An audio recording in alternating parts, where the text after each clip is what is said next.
인생을 100년 넘게 살아보니 사람의 얼굴이라는 것이 참으로 묘하다는 생각을 지울 수가 없습니다. 젊었을 때의 얼굴은 부모님이 물어다 주신 선물과도 같아서 그저 예쁘고 잘생긴 것이 전부인 줄 알았지요. 하지만 50살, 즉 지천명의 고개를 넘어서면 이야기는 완전히 달라집니다. 그때부터의 얼굴은 그 사람이 평생 어떤 마음을 먹었는지, 어떤 말을 내뱉었는지, 그리고 타인을 대할 때 어떤 온도를 가졌는지를 고스란히 적어 내려간 하나의 성적표와 같습니다. 내가 올해로 100살을 훌쩍 넘겼습니다만 길을 걷다 마주치는 수많은 이들의 얼굴을 가만히 들여다보곤 합니다. 특히 50살이 넘은 분들을 보면은 그 안에서 그 사람의 과거와 현재 그리고 앞으로 다가올 운의 흐름이 보입니다. 어떤 이는 나이가 들수록 그늘이 거치고 달빛처럼 은은한 빛을 발하는가 하면 어떤 이는 구름이 잔뜩 낀 것처럼 어둡고 습한 기운을 내뿜기도 합니다. 안타깝게도 후자의 경우 본인은 모르고 있겠지만 그 얼굴에 이미 운이 달아나는 징조가 깊게 새겨져 있는 경우가 많습니다. 여러분, 운이라는 것은 하늘에서 뚝 떨어지는 것이 아닙니다. 운은 사람을 타고 오고 그 사람은 상대의 얼굴에서 풍기는 기운을 보고 다가오거나 멀어지는 법이죠. 50살 이후에 얼굴에 나타나는 특정한 징조들을 무시하고 살아간다면 아무리 열심히 노력해도 삶의 무게는 줄어들지 않고 오히려 고통의 다프로 빠져들게 됩니다. 이것은 미신이나 사주팔자를 말하는 것이 아닙니다. 내가 한 세기를 넘게 살며 수만 명의 사람을 만나고 지켜보며 깨달은 그 어떤 학문보다 정확한 인생의 이치입니다. 사람들은 말합니다. 교수님, 나이가 들면 당연히 주름이 생기고 얼굴이 어두워지는 것 아닙니까? 라고 말이죠. 하지만 틀린 말입니다. 주름에도 결이 있습니다. 누군가를 비웃거나 시기하며 생긴 주름과 허허실실 웃으며 세상을 품어 안아 생긴 주름은 그 모양부터가 다릅니다. 50살은 인생의 가을입니다. 곡식이 익어가는 가을에 논밭이 황금빛으로 빛나야지 까맣게 다 죽어 있으면 안 되는 것처럼 우리 얼굴도 그래야 합니다. 만약 당신이 지금 삶이 고단하고 자식 복이 없으며 돈이 모이지 않고 자꾸만 빠져나가는 느낌이 든다면 거울을 한번 깊이 들여다보십시오. 혹시 내 얼굴이 복을 밀어내고 있지는 않은지, 운이 들어오려다가도 그 험악한 기운에 놀라 달아나고 있지는 않은지 살펴야 합니다. 이제부터 내가 말하려는 3가지 징조는 만약 당신의 얼굴에 나타났다면 오늘 당장 마음가짐을 고쳐먹고 지원해야 할 것들입니다. 이것을 방치하면 남은 후반생은 외로움과 빈곤함 속에서 헤어나오기 힘들어질 것입니다. 인생 후반전의 승패는 지식이나 재산에 있지 않습니다. 내 얼굴을 마주하는 사람들에게 얼마나 편안한 기운을 줄 수 있느냐, 거기서 모든 복이 결정됩니다. 내가 100년을 살아보니 돈이 많은 노년보다 얼굴이 평온한 노년이 100배는 더 행복하고 풍요로웠습니다. 그 비밀의 첫 단추를 이제 하나씩 풀어보고자 합니다. 부디 이 이야기가 당신의 남은 삶을 밝히는 등불이 되기를 진심으로 바랍니다. 50살이 넘어서면서 가장 먼저 살펴야 할 곳은 바로 눈입니다.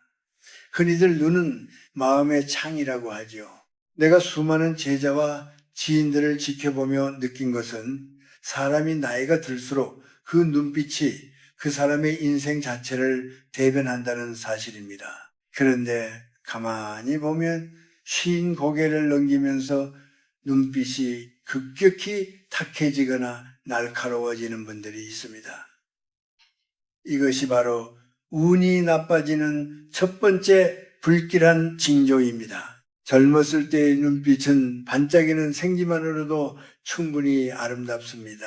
하지만 50살 이후의 눈빛은 그 사람이 세상을 바라보는 태도가 고스란히 담깁니다. 운이 달아나는 사람들의 눈을 보면 마치 안개가 낀 것처럼 흐릿하거나 아니면 누군가를 잡아낼 듯이 매섭게 번뜩입니다. 이런 눈빛을 가진 사람 곁에는 복이 머물지 않습니다. 왜냐하면 그런 눈빛은 나는 지금 세상이 불만스럽다. 나는 당신을 믿지 않는다. 나만 손해보고 살았다는 부정적인 생각들이 쌓여 만들어진 결과물이기 때문입니다. 내가 만난 사람 중에 늘 사업이 안 풀리고 자식들과 사이가 나쁜 이가 있었습니다. 그분의 눈을 보면 항상 무언가에 쫓기는 듯 불안하고 상대방의 단점만을 찾아내려는 듯 눈매가 가늘게 떨리고 있었습니다.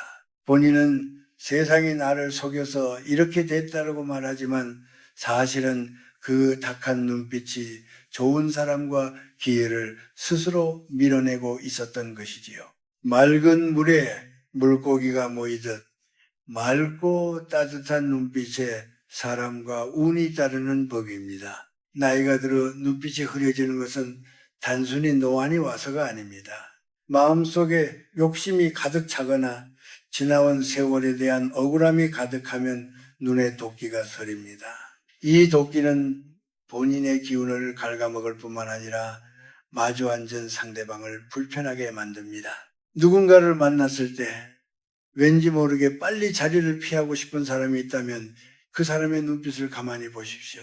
그 안에는 남을 비난하고 깎아내리려는 서늘한 기운이 서려 있을 것입니다. 반대로 내가 존경하는 한 어르신은 90이 넘은 나이에도 눈빛이 아기처럼 맑았습니다. 그분은 세상을 향해 늘 고맙다는 마음을 품고 사셨지요. 그 맑은 눈빛 덕분에 주변에는 항상 도움을 주려는 사람들이 끊이지 않았고 돌아가시는 날까지도 평온한 복을 누리셨습니다. 50살 이후에 우리가 가져야 할 눈빛은 바로 이런 것입니다. 사물을 꿰뚫어 보되 따뜻함을 잃지 않는 눈, 자신의 허물을 먼저 돌아보는 깊이 있는 눈 말입니다. 만약 지금 거울 속 당신의 눈이 예전보다 매서워졌거나 빛을 잃고 어두워 보인다면 그것은 당신의 운명이 꺾이고 있다는 신호입니다. 남을 탓하기 전에 내 마음속의 응어리를 먼저 풀어내야 합니다. 하루에 단 몇 분이라도 산을 바라보거나 하늘을 보며 마음을 비워내십시오. 그리고 그럴 수도 있지, 괜찮다라는 마음으로 세상을 대하십시오. 눈빛이 맑아지면 닫혔던 운의 문도 자연스럽게 다시 열리기 시작합니다. 당신의 눈이 다시 빛나기 시작할 때 잃어버렸던 복도 당신의 삶으로 다시 걸어 들어올 것입니다. 눈이 마음을 담는 창이라면 입은 그 사람의 복이 드나드는 문과 같습니다. 내가 100년을 넘게 살며 수많은 이들의 부침을 지켜보았지만 50살이 넘어서면서 입모양이 어떻게 변하느냐에 따라 그 사람의 노년이 얼마나 풍요로울지 혹은 쓸쓸할지가 명확히 갈리더군요. 특히 두 번째로 경계해야 할 불길한 징조는 바로 아래로 굳게 처진 입꼬리입니다. 가만히 있을 때 입꼬리가 아래로 축 처진 모습은 마치 뒤집힌 그릇과 같습니다. 그릇이 뒤집혀 있으면 하늘에서 아무리 복비를 내려준들 무엇을 담을 수 있겠습니까? 50살 이후에 입꼬리가 처지는 이유는 간단합니다. 지난 세월 동안 입 밖으로 내뱉은 말들이 대개 불평과 불만, 남을 헐뜯는 말이었기 때문입니다. 우리 근육은 정직해서 우리가 자주 짓는 표정대로 길을 만듭니다. 늘 못 살겠다, 힘들다, 저 사람은 왜 저러냐 며 입술을 내밀고 투덜대던 습관이 결국 입꼬리를 땅으로 끌어내리는 것입니다. 이런 얼굴을 가진 분들은 대개 본인이 운이 없다고 한탄합니다. 하지만 가만히 그분들의 대화를 들어보십시오. 대화의 시작이 늘 부정적입니다. 상대방이 좋은 소식을 전해도 그거 오래 못 간다며 찬물을 끼얹거나 자식들이 용돈을 줘도 겨우 이것뿐이냐며 타박을 합니다. 이렇게 차가운 말을 내뱉는 이분 주변의 온기를 앗아갑니다. 따뜻한 사람이 머물지 않는 곳에 어떻게 운이 머물 수 있겠습니까? 우리는 옛말에 말 한마디에 선량빛도 갚는다고 했습니다. 50살이 넘은 이에게 입은 단순히 음식을 먹는 도구가 아니라 내 인격과 복을 전달하는 통로가 되어야 합니다. 내가 아는 한 지인은 젊은 시절 큰 재산을 모았으나 노년에 들어 입만 열면 남을 비난하고 자기 자랑만 일삼았습니다. 서서히 그의 입꼬리는 가파르게 쳐졌고 결국 주변 친구들은 물론 자식들까지 발길을 끈더군요. 재산은 있었을지언정 그의 말년은 그 누구보다 가난하고 쓸쓸했습니다. 그것이 바로 말로 지은 업보가 얼굴에 나타난 결과입니다. 반면 가진 것이 많지 않아도 입가에 늘 은은한 미소를 머금고 고맙다, 애썼다는 말을 아끼지 않는 분들이 있습니다. 그런 분들의 입꼬리는 마치 기분 좋은 초승달처럼 위를 향해 있습니다. 이런 입은 복을 담는 그릇이 됩니다. 사람들은 그런 분 곁에 있고 싶어하고 맛있는 음식 하나라도 더 대접하고 싶어합니다. 자연스럽게 운의 통로가 넓어지는 것이지요. 지금 거울을 보고 자신의 입모양을 살펴보십시오. 만약 무표정일 때 입술 끝이 아래로 향하고 있다면 그것은 당신의 운이 밖으로 새나가고 있다는 엄중한 경고입니다. 오늘부터라도 억지로라도 입꼬리를 올리는 연습을 하십시오. 그리고 무엇보다 내 입에서 나가는 말의 온도를 높여야 합니다. 칭찬은 남을 위해서 하는 것이 아니라 내 입 모양을 예쁘게 만들고 내 운을 불러들이기 위해 하는 것입니다. 비난하고 싶을 때 한번 참으시고 불평하고 싶을 때 내 곁에 있는 작은 것들의 소중함을 먼저 입 밖으로 내보내십시오. 입꼬리가 올라가면 얼굴의 전체적인 기운이 살아나고 비어있던 복의 그릇에 다시금 귀한 인연과 기회들이 담기기 시작할 것입니다. 그것이 50살 이후의 삶을 바꾸는 가장 쉽고도 강력한 비결입니다. 마지막으로 우리가 반드시 살펴야 할 곳은 눈썹과 눈썹 사이, 바로 미간입니다. 우리 조상들은 이곳을 두고 운명이 드나드는 길목이라 여겼습니다. 50살을 넘긴 이의 얼굴에서 세 번째로 보이는 불길한 징조는 이 미간에 깊게 파인 세로 주름과 그 주변을 감도는 어두운 그늘입니다. 이것은 단순히 피부가 노화된 것이 아니라 그 사람의 마음이 얼마나 좁아져 있는지, 그리고 얼마나 많은 근심을 스스로 짊어지고 사는지를 보여주는 증거입니다. 인생의 후반전인 50살 이후에는 마음을 넓게 써야 운이 트입니다. 그런데 거울 속의 미간이 마치 발랑처럼 깊게 패어 있다면 그것은 평소에 화를 잘 내거나 매사에 지나치게 예민하게 굴었다는 뜻입니다. 왜 내 뜻대로 안 될까? 저 사람은 왜 저럴까? 하며 끊임없이 인상을 쓰다 보니 그 자리에 깊은 골이 생긴 것이지요.